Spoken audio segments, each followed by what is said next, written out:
세상만사 요지경 속이다를 시청해주시는 여러분, 오늘도 재밌는 사연으로 즐거운 시간 보내세요. 세상에서 가장 정직한 시험대는 무관심한 거리에 놓여 있습니다. 강남 한복판, 반짝이는 고층 빌딩 숲 사이 대기업 기광 그룹 본사 앞. 매일 아침 8시 30분, 허름한 옷차림의 노숙자 한 명이 건물 입구 옆 작은 공간에 모습을 드러냅니다. 낡은 담요 위에 앉아 고개를 숙인 채 작은 종이컵을 내밀고 있지요. 출근하는 직원들의 반응은 제각각입니다. 대부분은 그를 피해 먼 길로 돌아가고 어떤 이들은 불쾌한 표정으로 인상을 찌푸립니다. 이런 고급 빌딩 앞에 저런 사람이 있으면 회사 이미지가 떨어진다니까 라며 목소리를 높이는 중년 남성도 있고 경비실에 신고해야 하는 거 아냐? 라고 수군거리는 여직원들도 있습니다. 그러나 모든 사람이 차갑지만은 않았습니다. 가끔 조용히 다가와 생수병을 놓고 가는 젊은 여성, 따뜻한 커피가 담긴 종이컵을 건네는 경비원, 도시락 봉지를 살며시 밀어두고 가는 정장 차림의 남성. 이런 행동은 늘 조심스럽고 은밀하게 이루어지곤 했죠. 노숙자는 고개를 깊이 숙인 채 움직임이 거의 없어 보이지만 사실 그의 눈은 바쁘게 움직이고 있습니다. 얼핏 보면 무기력해 보이는 그 눈빛 속에는 날카로운 관찰력이 숨어 있었어요. 그는 지나가는 모든 사람의 반응을 놓치지 않고 기억합니다. 때로는 아무도 보지 않을 때 작은 수첩에 무언가를 적어 넣기도 하지요. 사람은 자기보다 약하다고 느낄 때 진짜 얼굴을 보여준다. 그의 머릿속에서 이 문장이 울려 퍼질 때마다 입가에 희미한 미소가 번집니다. 하지만 그 미소는 금세 사라지고 다시 무표정한 얼굴로 돌아갑니다. 오늘도 어김없이 정장 차림의 사람들이 그의 앞을 지나갑니다. 그중 한 여성이 조심스럽게 다가와 종이컵에 1,000원짜리 지폐를 넣어줍니다. 노숙자는 고개를 살짝 들어 그 여성의 얼굴을 확인하고는 작은 목소리로 고맙습니다라고 말합니다. 여성은 미소를 지으며 고개를 끄덕이고 빠르게 회사 건물로 들어갑니다.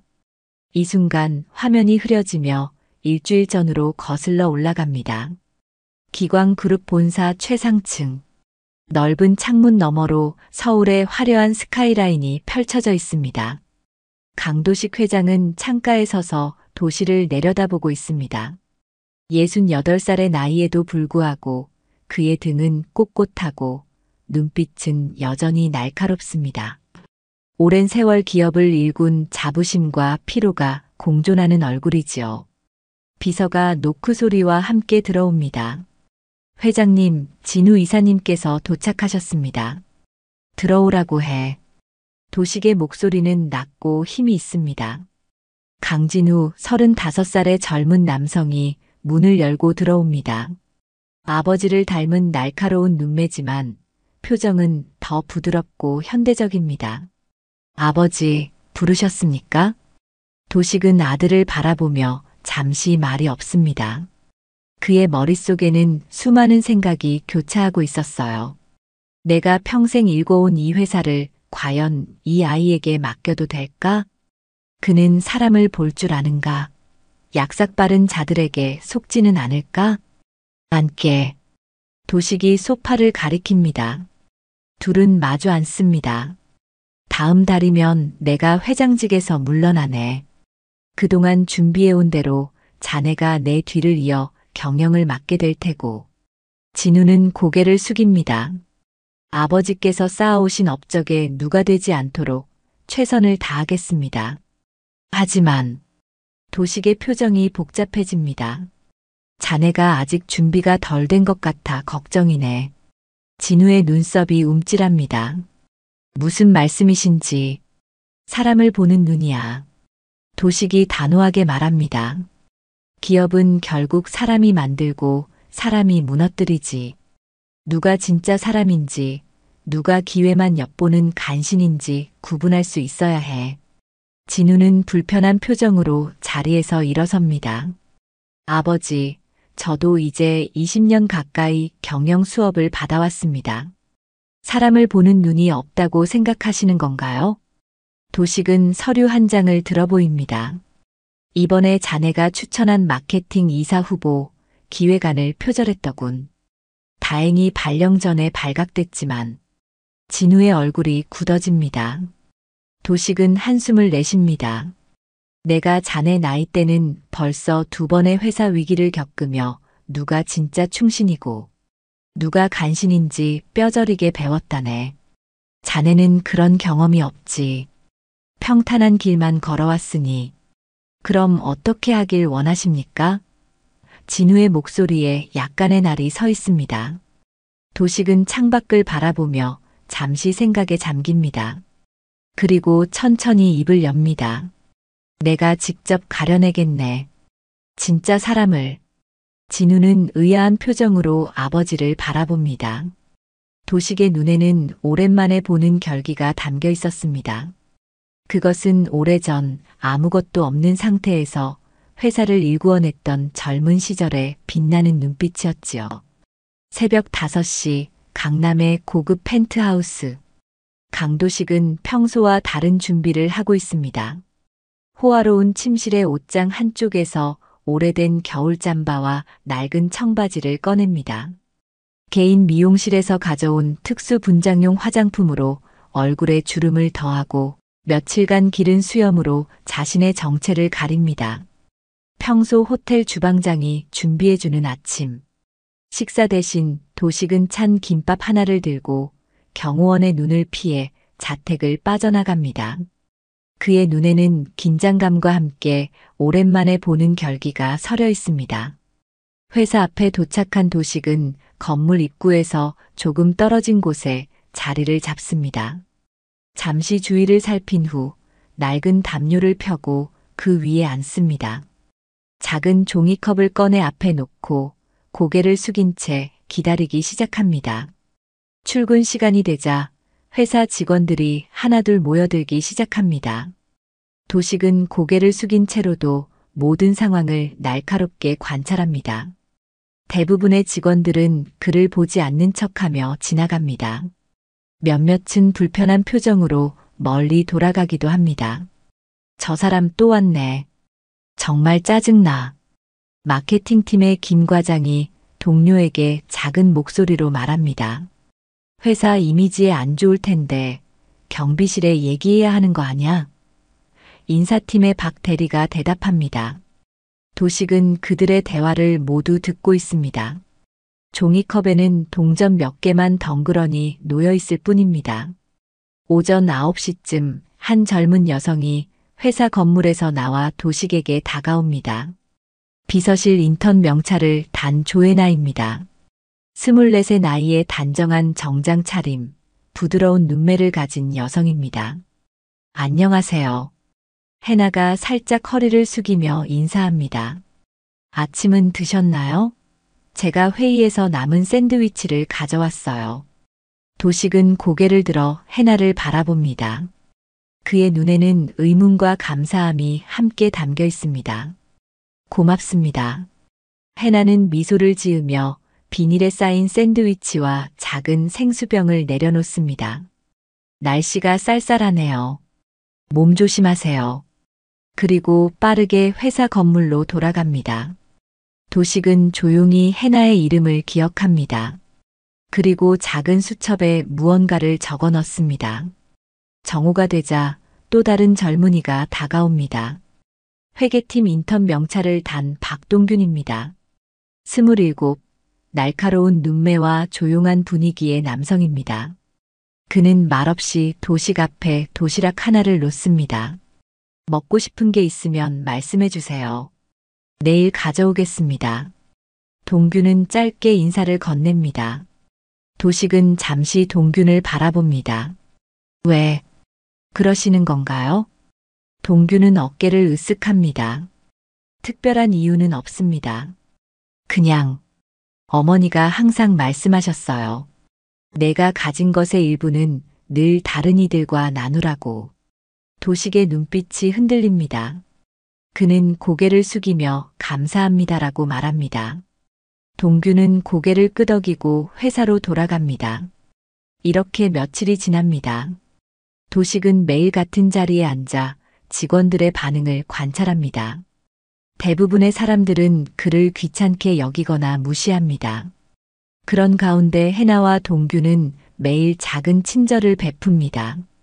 때로는 따뜻한 음료를, 때로는 작은 간식을, 가끔은 짧은 대화를. 금요일 저녁 도식은 자신의 펜트하우스로 돌아옵니다. 노숙자 복장을 벗고 샤워를 한 후 그는 창가에 서서 도시의 불빛을 바라봅니다. 그의 손에는 일주일간 관찰한 기록이 담긴 수첩이 들려 있습니다. 수첩을 펼쳐보면 여러 직원들의 이름과 반응이 기록되어 있습니다. 가장 윗부분에는 조혜나와 박동균의 이름이 별표와 함께 표시되어 있지요. 도식은 그들의 인사 기록을 요청합니다. 해나는 지방 소도시 출신으로 명문대를 졸업하고 인턴으로 입사한 지 3달째. 동규는 회계학과를 수석으로 졸업하고 큰 회계법인의 제안을 뿌리치고 기광그룹에 지원한 인재입니다. 흥미롭군. 도식은 중얼거립니다. 이제 그들의 진심을 더 확인해 볼 때야. 그는 비서를 불러 지시합니다. 조혜나 인턴과 박동균 인턴, 두 사람을 위한 특별 프로젝트를 준비하게. 그들이 정식 직원이 될 수 있는 기회를 주려내. 비서는 놀란 표정을 감추지 못합니다. 특별히 그 인턴들을 선택하신 이유가 있으십니까? 도식은 미소를 지으며 대답합니다. 내 눈에 띈 거지. 그게 이유라네. 다음 날 아침 도식은 평소보다 일찍 노숙자 복장으로 회사 앞에 도착합니다. 하지만 오늘은 그를 기다리는 의외의 광경이 펼쳐져 있었지요. 그의 자리에 작은 쿠션과 담요가 놓여 있었습니다. 담요 위에는 쪽지가 하나 있었습니다. 비가 온다고 했어요. 조금이나마 도움이 되길 바랍니다. 마이너스 해나 동균. 도식의 눈가에 오랜만에 따스함이 감돕니다. 그는 조용히 웃으며 중얼거립니다. 역시 틀리지 않았어. 월요일 아침 조혜나와 박동규는 각각 다른 메시지를 받습니다. 인사팀에서 온 공문은 간결했습니다.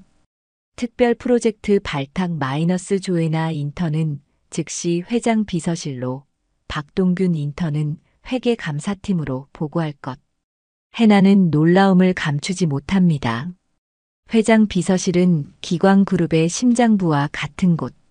인턴이 그곳에 배치되는 일은 극히 드물었지요. 왜 하필 저를?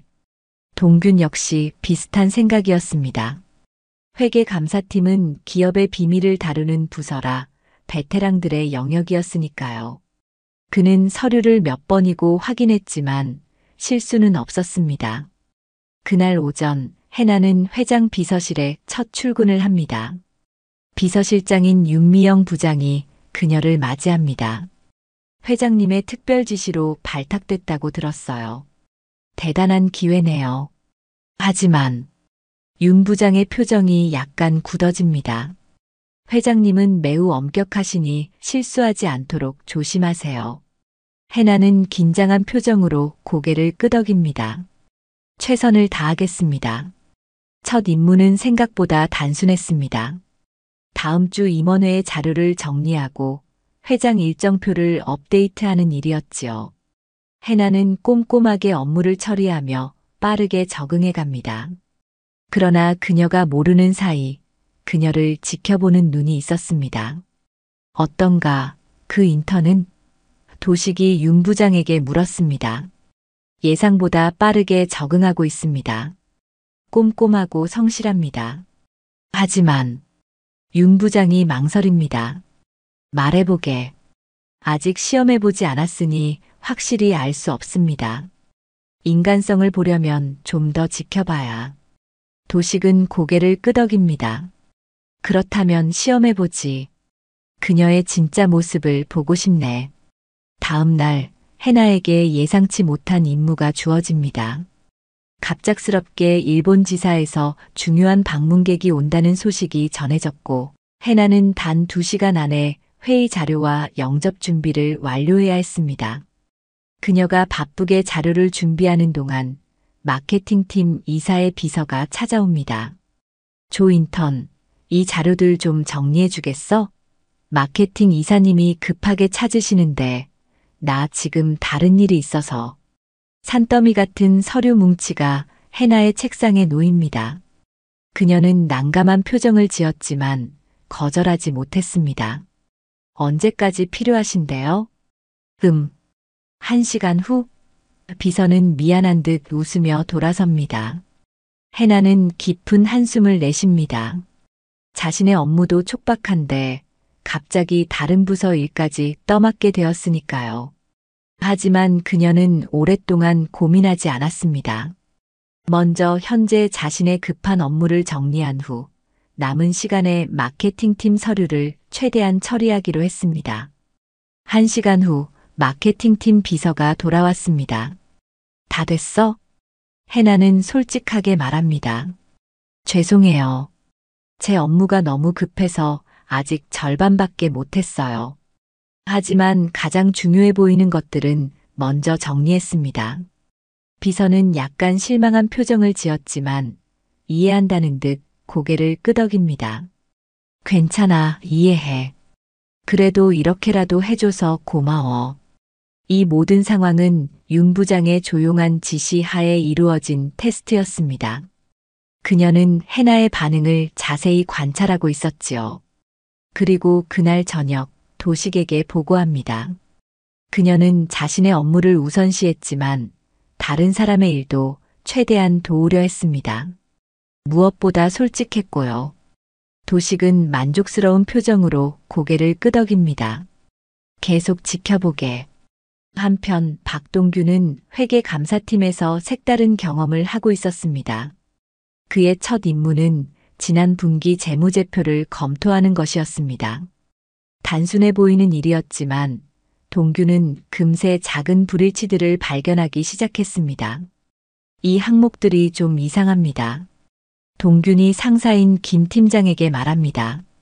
마케팅 비용이 예상보다 20% 이상 초과됐는데 세부 내역이 불분명합니다. 김 팀장은 약간 불편한 표정을 지었습니다. 그냥 넘어가지 그래. 작은 불일치는 항상 있기 마련이야. 동규는 고개를 저었습니다. 하지만 이런 금액 차이는 무시하기 어렵습니다. 확인해 볼 필요가 있을 것 같습니다. 김 팀장은 한숨을 내쉽니다. 너 정말 고집이 세구나. 좋아. 내가 한번 파고들어봐. 하지만 윗선에 보고하기 전에 반드시 나와 상의하도록 해. 동규는 며칠간 자료를 파헤치며 불규칙성을 추적합니다. 그 과정에서 그는 마케팅 비용의 일부가 이상한 컨설팅 회사로 빠져나가고 있다는 사실을 발견합니다. 더 흥미로운 것은 그 회사가 마케팅 담당 이사의 친척이 운영하는 페이퍼 컴퍼니였다는 점이었죠. 이건 명백한 이해 충돌입니다. 동균이 김 팀장에게 발견한 사실을 보고합니다. 김 팀장의 표정이 심각해집니다. 이봐, 동균. 이런 건 좀 민감한 문제야. 마케팅 이사는 회장님과 가까운 사이거든. 굳이 물을 흐리고 싶지 않다면. 동규는 고개를 들어 김 팀장을 바라봅니다. 팀장님, 제 임무는 정확한 회계 감사입니다. 이건 분명히 보고해야 할 사항이라고 생각합니다. 김 팀장은 잠시 동균을 바라보다가 작은 목소리로 말합니다. 좋아. 하지만 내 책임 하에 진행하도록 해. 난 아무것도 모른다. 이 상황 역시 도식의 지시로 만들어진 테스트였습니다. 김 팀장은 그날 저녁 도식에게 보고합니다. 그는 압박에도 불구하고 원칙을 고수했습니다. 자신의 판단을 믿고 밀어붙이는 용기가 있습니다. 도식은 창밖을 바라보며 생각에 잠깁니다. 두 인턴은 각각 다른 방식으로 첫 시험을 통과했습니다. 해나는 균형감과 정직함을, 동규는 원칙과 용기를 보여주었지요. 하지만 아직 더 많은 시험이 필요했습니다. 본격적으로 시험해보지. 그들이 권력 앞에서도 흔들리지 않는지 보고 싶네. 도식은 창밖에서 자신이 매일 앉아있던 자리를 바라봅니다. 내일도 그는 거기에 있을 것입니다. 노숙자로서가 아니라 한 기업의 회장으로서 말입니다. 비가 내리는 수요일 아침, 박동규는 회계 감사팀 서고에서 오래된 파일들을 정리하고 있었습니다. 다른 직원들이 꺼리는 지루한 작업이었지만 그는 묵묵히 일을 진행했습니다. 먼지 쌓인 파일 상자들 사이에서 동규는 특이한 레이블이 붙은 상자 하나를 발견합니다. 특별 프로젝트 마이너스 2015 마이너스 보안 등급 최고. 호기심에 상자를 열어본 동규는 놀라운 발견을 합니다. 그 안에는 기광그룹에 숨겨진 비자금 관련 자료들이 있었습니다. 더 충격적인 것은 현재 도식회장의 최측근인 백상무의 서명이 여러 문서에 찍혀 있다는 사실이었죠. 이게 뭐지? 동규는 중얼거리며 자료를 자세히 살펴봅니다. 수십억 원의 자금이 여러 페이퍼 컴퍼니를 통해 흘러간 흔적이 있었습니다. 그리고 그 흐름의 중심에는 항상 백상무가 있었습니다. 내부 승강기에서 백상무와 마주친 해나는 어색한 미소를 지어 보입니다. 백상무는 평소와 달리 친절한 태도로 그녀에게 말을 겁니다. 조 인턴, 회장님 비서실에서 일하게 됐다고 들었네. 축하하네. 감사합니다, 상무님. 회장님의 신임을 받는다는 건 대단한 일이지. 앞으로 기회가 많을 거야. 백상무는 잠시 주변을 살핀 후 목소리를 낮춥니다. 혹시 내일 시간 있나? 저녁 식사라도 함께하면 좋겠네. 자네 경력에 도움이 될 이야기를 해주고 싶어서. 해나는 약간 당황합니다. 백상무는 회사에서 도식 다음으로 영향력이 큰 인물이었습니다. 그의 제안을 거절하기란 쉽지 않은 일이었지요. 상무님, 제안 감사합니다만 개인적인 자리는 조금 부담스럽습니다. 혹시 업무적인 내용이라면 사무실에서 시간을 내주시면 감사하겠습니다. 백상무의 표정이 미세하게 굳어집니다. 그래, 아쉽군. 하지만 이해해. 나중에 또 기회가 있겠지. 승강기가 멈추고 백상무가 내리자마자 해나는 안도의 한숨을 내쉽니다. 그녀는 이 일을 윤 부장에게 보고해야 할지 고민합니다. 한편 동규는 발견한 자료를 어떻게 처리해야 할지 갈등하고 있었습니다. 김 팀장에게 보고하는 것이 정상적인 절차였지만 이 자료가 얼마나 민감한지 생각하면 확신이 서지 않았습니다. 결국 그는 마음을 정하고 김 팀장을 찾아갑니다. 팀장님, 중요한 발견이 있습니다. 동균이 조심스럽게 말합니다. 김 팀장은 동균이 내민 자료를 보더니 얼굴색이 변합니다. 이건 어디서 찾은 거지? 서고에 있던 옛날 자료들 사이에서요. 김 팀장은 주변을 살핀 후 문을 닫습니다. 이봐, 동균. 이건 매우 민감한 자료야. 백상무는 회사에서 가장 영향력 있는 인물 중 하나라고. 이런 것을 함부로 파헤치면. 하지만 이건 명백한 비리입니다. 회사 자금을 빼돌린 흔적이 여기 다 있어요. 김 팀장은 동균의 어깨를 잡습니다. 내 앞날을 생각해. 이런 것에 관여했다가는 회사 생활 자체가 어려워질 수 있어. 동규는 잠시 침묵합니다. 그의 머릿속에는 여러 생각이 교차했습니다. 솔직히 두려움도 있었습니다. 하지만 그는 결심한 듯 말합니다. 팀장님, 이건 제 양심의 문제입니다. 회사와 주주들에게 손해를 끼친 일인데 모른 척할 수는 없습니다. 김 팀장은 한숨을 내쉽니다. 그럼 최소한 지금은 이 이야기를 다른 사람에게 하지 말게.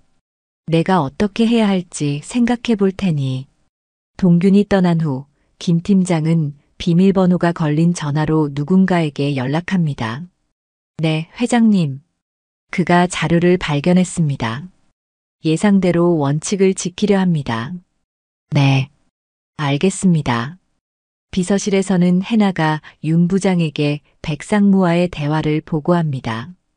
윤 부장은 놀라운 척하며 듣지만 이미 모든 것을 알고 있었습니다. 잘했어요, 해나.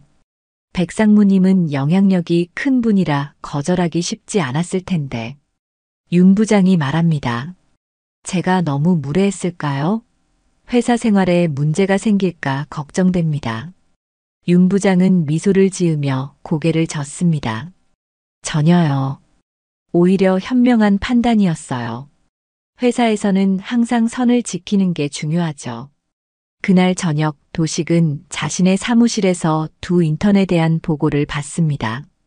백상무가 미끼로 던져진 상황에서 두 사람 모두 원칙을 지켰다는 소식이었습니다.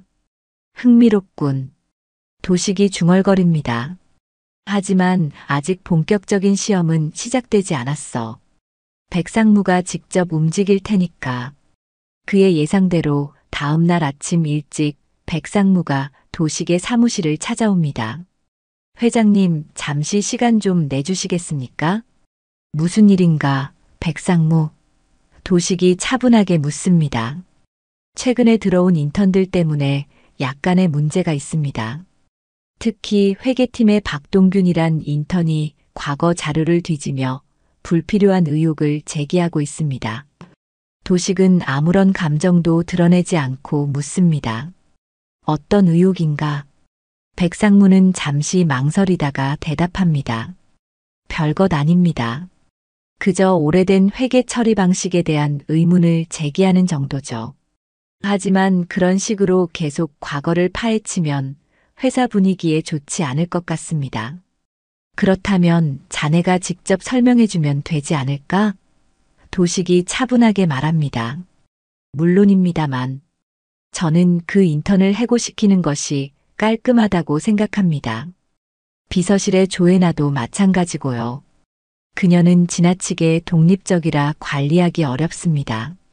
도식은 창밖을 바라봅니다. 그의 눈에는 회사 앞 자신이 앉아있던 자리가 보입니다. 그들에게 좀 더 기회를 주지.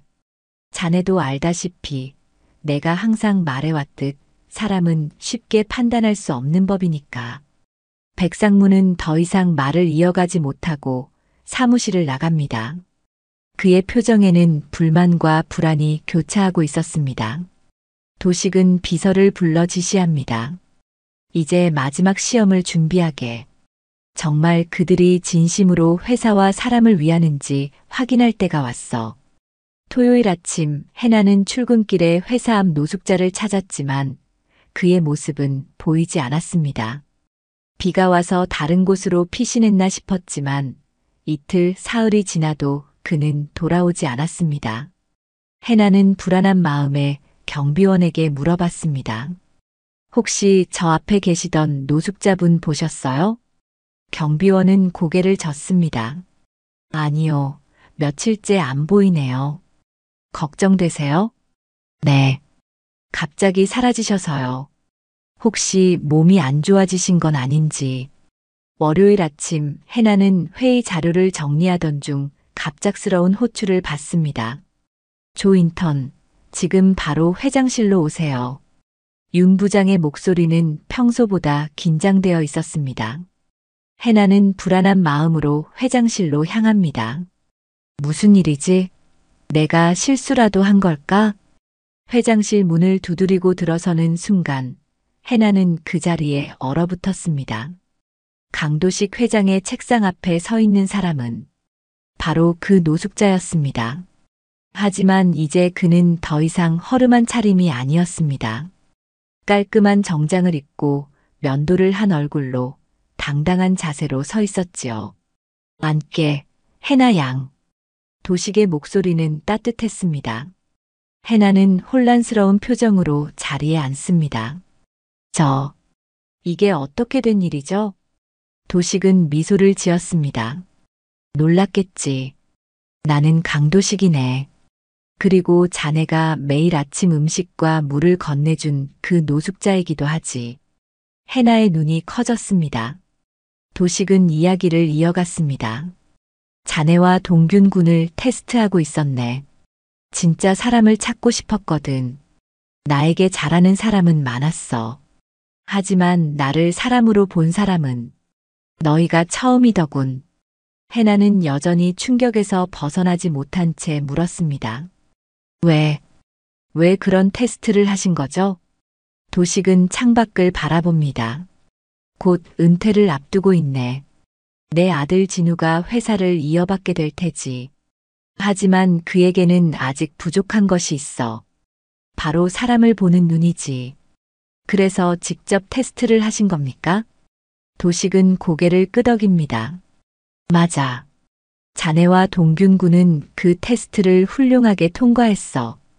권력 없는 사람에게도 인간적인 모습을 보여줬고 압박 속에서도 원칙을 지켰지. 그게 내가 찾던 자질이었네. 해나는 가만히 도식의 말을 듣고 있었습니다. 그녀의 마음속에는 여러 감정이 교차했습니다. 당혹감, 혼란, 그리고 묘한 안도감까지. 그럼 백상무님이 저에게 했던 제안도 그것도 테스트의 일부였지. 도식이 대답합니다. 백상무는 실제로 비리에 연루됐을 뿐만 아니라 자네의 원칙을 시험해보기 위한 미끼이기도 했어. 해나는 고개를 끄덕입니다. 이제 모든 것이 이해되기 시작했습니다. 한편 박동균 역시 비슷한 대화를 나누고 있었습니다. 그는 회장실에서 나오는 해나와 마주쳤고 두 사람은 서로의 눈빛만으로도 무슨 일이 있었는지 짐작할 수 있었습니다. 그 거지가 회장이었다고 동균이 작은 목소리로 물었습니다. 해나는 고개를 끄덕입니다. 믿기지 않죠? 우리가 테스트를 받고 있었던 거예요. 그래서 그 옛날 회계장부도. 동균의 표정이 복잡해집니다. 네, 다 계획된 거였어요. 해나가 대답합니다. 하지만 백상무의 비리는 진짜인 것 같아요. 그날 저녁 강진우는 아버지를 찾아갑니다. 그는 아버지의 계획을 전해 들었고 처음에는 분노했습니다. 아버지, 왜 저에게 말씀해 주지 않으셨습니까? 제가 모르는 사이에 이런 테스트를. 도식은 차분하게 대답합니다. 자네에게도 배울 점이 있을 거라 생각했네. 진짜 경영자는 사람을 알아보는 눈을 길러야 하거든. 진우는 한동안 침묵했습니다. 그의 머릿속에는 여러 생각이 교차했습니다. 결국 그는 고개를 들어 아버지를 바라봅니다. 이제 저도 알았습니다. 백상무가 회사 자금을 빼돌렸다는 것도 그가 어떤 사람인지도요. 도식은 미소를 지었습니다. 그렇다면 이제 어떻게 할 건가? 진우의 눈에 결심이 서립니다. 제가 직접 해결하겠습니다. 아버지께서 찾아내신 진짜 인재들과 함께요. 도식은 만족스러운 표정으로 고개를 끄덕입니다. 이제 자네가 진짜 경영자로 거듭날 준비가 됐군. 화요일 아침 기광그룹 본사 대회의실. 정기 임원회의가 시작되기 직전 강진우가 자료를 들고 입장합니다. 평소와 달리 그의 표정은 단호했고 걸음걸이에는 확신이 담겨 있었습니다. 도식은 회의에 참석하지 않고 멀리서 상황을 지켜보기로 했습니다. 오늘은 제가 회의를 주재하겠습니다. 진우가 선언합니다. 임원들의 표정이 의아해졌습니다. 백상무가 말합니다. 회장님은 어디 계십니까? 아버지께서는 오늘 회의에 참석하지 않으십니다. 대신 저에게 중요한 안건을 맡기셨습니다. 진우는 모든 임원에게 두꺼운 파일을 나눠줍니다. 이것은 지난 10년간 우리 회사에서 일어난 비자금 조성과 횡령에 관한 자료입니다. 특히 백상무님, 당신이 주도한 일들이 상세히 기록되어 있습니다. 회의실이 순식간에 얼어붙습니다. 백상무의 얼굴이 창백해집니다. 이게 무슨 소리입니까? 이런 터무니없는 주장을. 터무니없다고요? 진우가 차분하게 대응합니다. 모든 증거가 여기 있습니다. 페이퍼 컴퍼니를 통한 자금 세탁, 허위 계약서, 친인척 회사로의 불법 자금 이전. 모두 당신의 서명이 있습니다. 백상무는 자리에서 벌떡 일어납니다. 강진우 이사, 당신이 무슨 권한으로 이런 일을? 아버지의 전적인 지지 하에 이루어진 조사입니다. 진우가 단호하게 말합니다. 그리고 이 자리에서 공식 발표합니다. 백상무는 오늘부로 기광그룹에서 해임됩니다. 회의실이 소란스러워집니다. 몇몇 임원들은 충격의 말을 잇지 못하고 다른 이들은 서로 눈빛을 교환합니다. 백상무는 마지막 저항을 시도합니다. 이건 불법입니다. 이사회의 동의 없이 임원을 해임할 수 없습니다. 긴급 이사회는 어제 이미 열렸습니다. 진우가 다른 서류를 꺼냅니다. 이사회는 만장일치로 당신의 해임을 결정했습니다. 법무팀에서 곧 형사고발 절차도 진행할 예정입니다. 백상무는 더 이상 할 말을 잃고 자리에 주저앉습니다. 진우는 회의를 계속 진행합니다. 오늘부터 우리 회사는 청렴 시스템 강화 정책을 시행합니다. 모든 부서의 회계 처리가 투명하게 이루어질 것이며 내부 감사 기능이 대폭 강화됩니다. 진우는 회의실 문을 열고 두 사람을 불러들입니다. 조혜나와 박동균입니다. 이 두 사람을 소개하겠습니다. 조혜나 씨는 오늘부터 저의 수행비서로, 박동균 씨는 내부 감사실 주임으로 임명됩니다. 임원들 사이에서 작은 동요가 일어납니다. 인턴들을 바로 정직원으로, 게다가 주요 포지션에. 진우는 당당하게 대답합니다. 이들은 이미 충분한 자질을 증명했습니다. 권력 앞에서도 원칙을 지키고 회사의 이익을 위해 용기 있게 행동할 수 있는 사람들입니다. 백상무는 마지막 발악을 합니다. 이건 불공정합니다. 저에게도 해명할 기회를. 진우는 그의 말을 자르고 차갑게 대응합니다. 당신은 이미 충분한 기회를 가졌습니다. 10년이라는 시간 동안 우리 회사와 직원들의 신뢰를 배신했습니다. 지금 이 자리에서 당장 퇴사해 주시기 바랍니다. 경비팀이 안내할 겁니다. 백상무는 마지막 체면을 구기지 않으려는 듯 고개를 들고 회의실을 나갑니다. 하지만 그의 어깨는 이미 한없이 처져 있었습니다. 회의가 끝난 후 진우는 조혜나와 동균에게 다가갑니다. 수고했습니다. 두 분의 도움이 없었다면 불가능했을 일입니다. 동균이 묻습니다. 이사님, 저희를 선택하신 진짜 이유가 궁금합니다. 진우는 미소를 지으며 대답합니다. 그건 아버지께 물어봐야 할 것 같습니다. 하지만 한 가지 확실한 건 당신들이 진정한 인재라는 점입니다. 권력이나 지위가 아니라 원칙과 인간성을 중요시하는 사람들이죠. 해나는 조심스럽게 물었습니다. 앞으로 기광그룹은 어떻게 변화할 예정인가요? 진우의 눈빛이 단단해집니다. 더 투명하고 더 정직하고 무엇보다 사람을 중시하는 회사가 될 겁니다.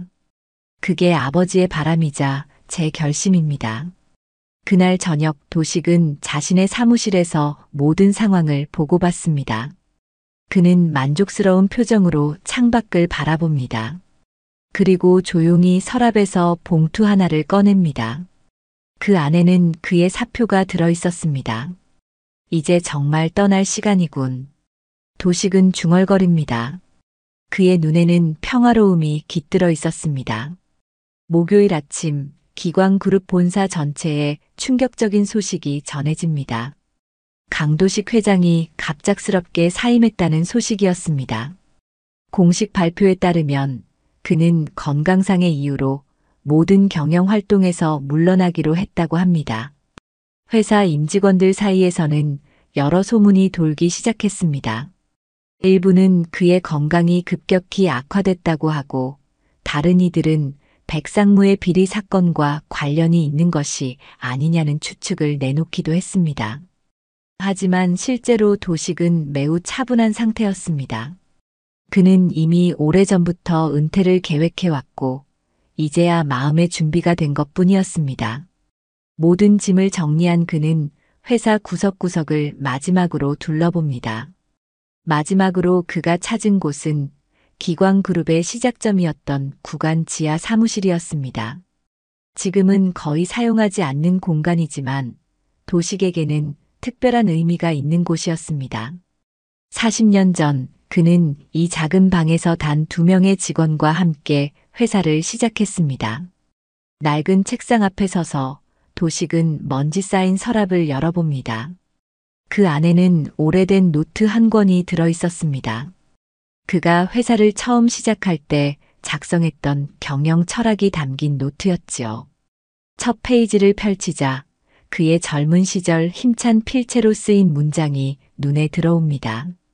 사람이 곧 재산이다. 도식은 미소를 지으며 그 문장을 오랫동안 바라봅니다. 그리고 노트 위에 작은 쪽지를 놓았습니다. 진우에게 남기는 마지막 메시지였습니다. 진우에게, 이제 내가 진정한 경영자가 되었구나. 회사는 건물이나 돈이 아니라 사람으로 이루어진다는 것을 항상 기억하거라. 내가 찾은 진짜 사람들과 함께 새로운 기광을 만들어 가길 바란다. 마이너스 아버지가. 도식은 회사를 나서며 마지막으로 회사 앞 자신이 노숙자로 앉아있던 자리를 바라봅니다. 그 자리에는 이제 아무도 없었습니다. 노숙자도 간신도 실험도 모두 끝났습니다. 남은 것은 오직 미래뿐이었지요. 그 주말 도식은 제주도의 조용한 별장으로 향합니다. 비서도 경호원도 없이 홀로 떠나는 여행이었습니다. 그의 짐 속에는 생각보다 많은 것이 들어있지 않았습니다. 오랜 세월 쌓아온 부와 권력, 명예를 뒤로하고 그가 가져간 것은 단지 몇 권의 책과 오래된 사진첩뿐이었습니다. 별장에 도착한 도식은 넓은 창문을 통해 바다를 바라봅니다. 파도 소리를 들으며 그는 오랜만에 마음의 평화를 느낍니다.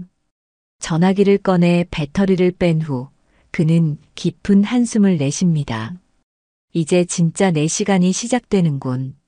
도식의 얼굴에 잔잔한 미소가 번집니다.